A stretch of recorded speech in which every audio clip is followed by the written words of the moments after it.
ये भजन जो मैं गाने जा रहा हूँ, ये कोई भजन नहीं है, ये एक सच्ची घटना है।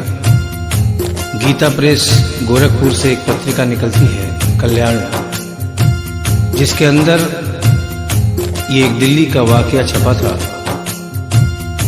जिसे आदरणीय जयशंकर जी चौधरी ने भजन का रूप दिया है। एक ऐसी औरत जो बचपन से वृंदावन धाम जाती थी, समय अपने रफ्तार से चलता रहता है। समय गुजरता गया, वो बड़ी हो गई, विवाह के योग्य हो गई, उसका विवाह हो गया, लेकिन वृंदावन धाम जाना नहीं छोड़ा। थोड़े दिनों के बाद प्रभु की कृपा से बाल बच्चे हो गए, लेकिन वृंदावन धाम जाना नहीं छोड़ा। समय गुजरता गया, बच्चों की भी शादी हो गई, लेकिन वृंदावन धाम जाना नहीं छोड़ा। नाती पोते हो गए, लेकिन वृंदावन धाम जाना नहीं छोड़ा। लेकिन कहते हैं कि बुढ़ापा एक ऐसा कड़वा सच है जिसे हर इंसान को स्वीकार करना पड़ता है। उस औरत ने जब ये देखा कि अब शरीर साथ नहीं देता, अंतिम बार वृंदावन धाम गई और वहां से कन्हैया की एक पीतल की मूर्ति खरीदकर अपने साथ अपने घर ले आई और बड़े प्यार से उसकी सेवा करने लगी। तो आइए उस औरत की जिंदगी में वो कौन सा वाकया हुआ, वो कौन सी घटना हुई, इस भजन के माध्यम से बता रहा हूं। भगत के वश में है भगवान, भगत के वश में है भगवान, भगत के वश में है भगवान, भगत के वश में है भगवान। भक्त बिना ये कुछ भी नहीं है, भक्त बिना ये कुछ भी नहीं है, भक्त है इसकी जान। भगत के वश में है भगवान, भगत के वश में है भगवान, भगत के वश में है भगवान, भगत के वश में है भगवान।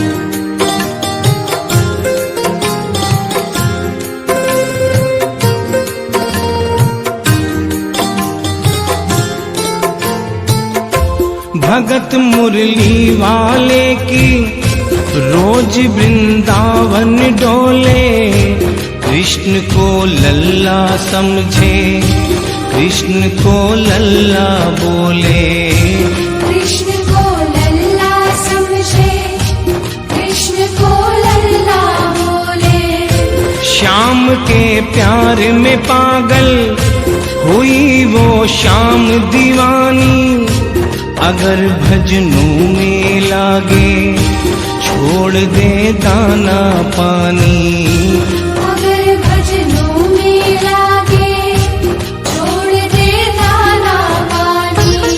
प्यार करन वो लागी उससे, प्यार करन वो लागी उससे, अपने पुत्र समान। भगत के वश में है भगवान, भगत के वश में है भगवान, भगत के वश में है भगवान, भगत के वश में है भगवान।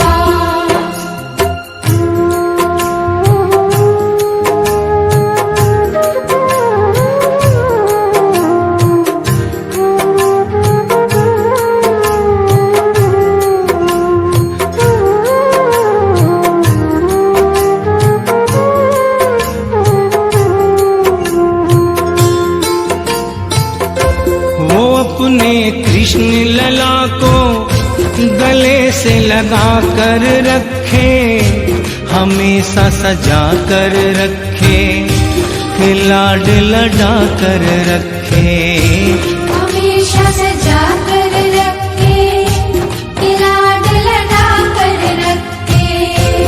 दिन में भाग के देखे, रात में जाग के देखे, कभी अपने कमरे से शाम को झांक के देखे। कभी अपने कमरे से शाम को झांक के देखे।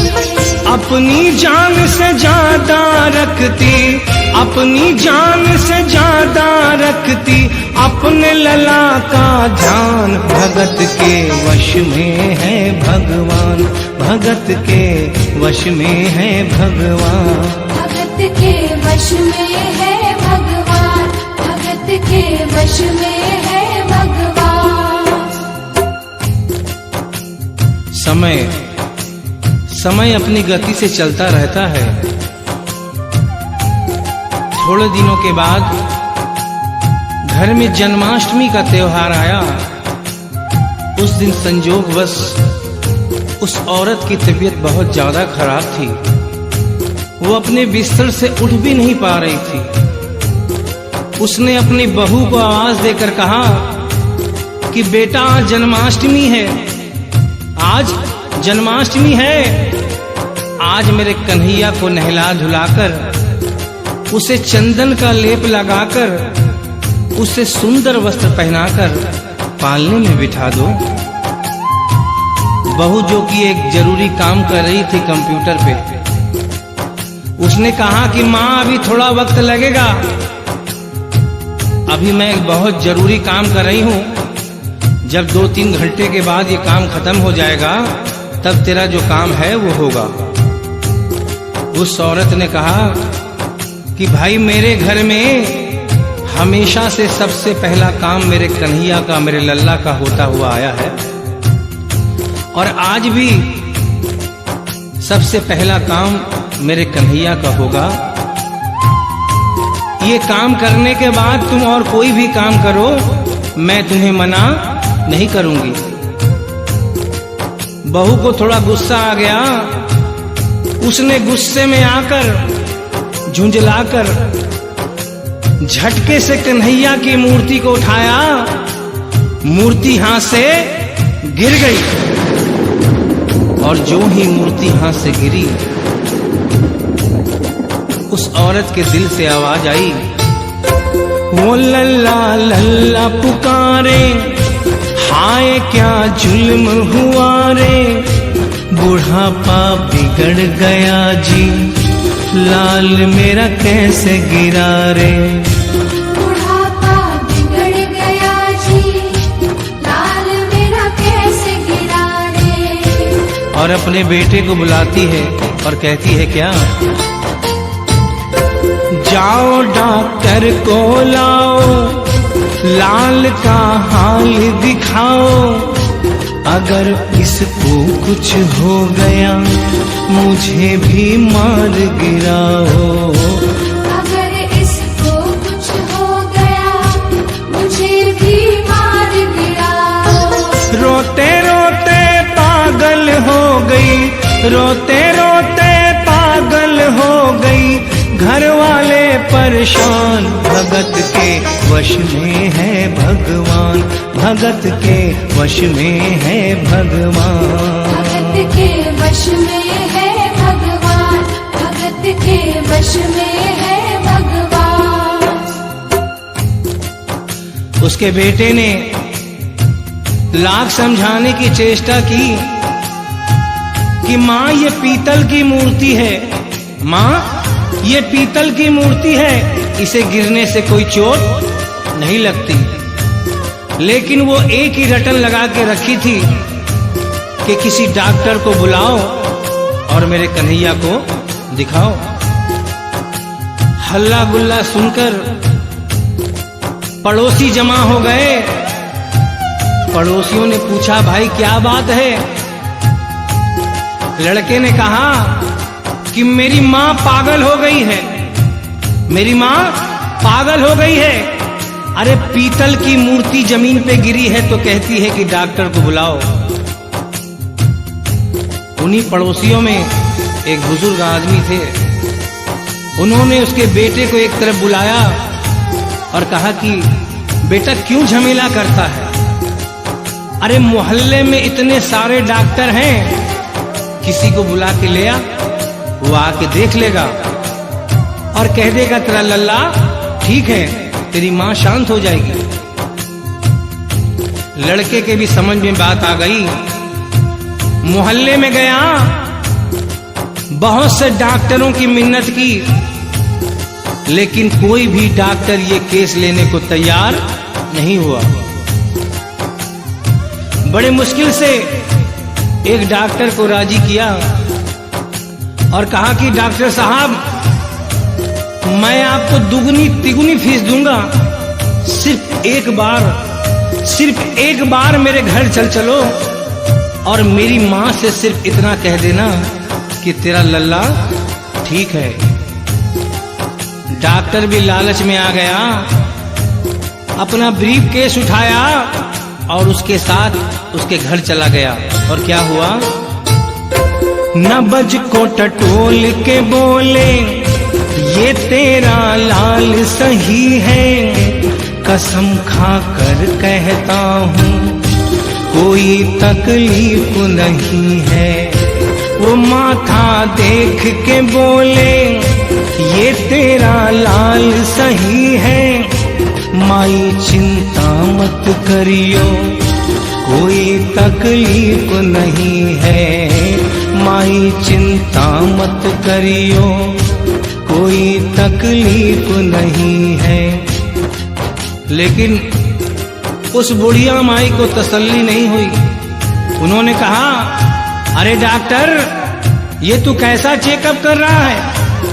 अरे अपना ब्रीफ केस खोल और उसमें से वो मशीन निकाल जो ऐसे कान में लगा के सीने पे लगा के देखता है ना, उससे मेरे कन्हैया की जांच कर। डॉक्टर बेचारा क्या करता, अपना ब्रीफ केस खोला, अपना आला निकाला, एक सिरा अपने कान पे लगाया और दूसरा सिरा कन्हैया के सीने पे रख दिया। और क्या हुआ? जो ही सीने से लगाया, पसीना जम कर आया, उसने कई बार लगाया और डॉक्टर चकराया, उसने कई बार लगाया और डॉक्टर चकराया। धड़क रहा सीना लल्ला का, धड़क रहा सीना लल्ला का, मूर्ति में थे प्राण, भगत के वश में है भगवान, भगत के वश में है भगवान, भगत के वश में है भगवान, भगत के वश में है भगवान। और डॉक्टर ने जब ये नजारा देखा, उसका माथा घूम गया। इतने दिनों तक जो साइंस की पढ़ाई की थी, वो सारी की सारी धरी रह गई। अपना ब्रीफ केस, अपना आला वहीं छोड़ के जाने लगा। बुढ़िया माई ने आवाज दिया, अरे डॉक्टर, अरे कहाँ जा रहा है? अरे अपना ब्रीफ केस तो लेता जा। तो डॉक्टर ने उस औरत को जवाब दिया, सुनिएगा क्या कहा। देख तेरे लाल की माया, बड़ा घबरा रहा हूँ, जहाँ से तू लल्ला लाई वहीं पे जा रहा हूँ, जहाँ से तू लल्ला लाई वहीं पे जा रहा हूँ। लाल तेरा जुग जुग जिए, बड़ा एहसान किया है, आज से सारा जीवन उसी के नाम किया है, आज से सारा जीवन उसी के नाम किया है। और उस डॉक्टर ने उस बुढ़िया के बेटे को बुलाया और कहा, बनवारी तेरी माँ नहीं पा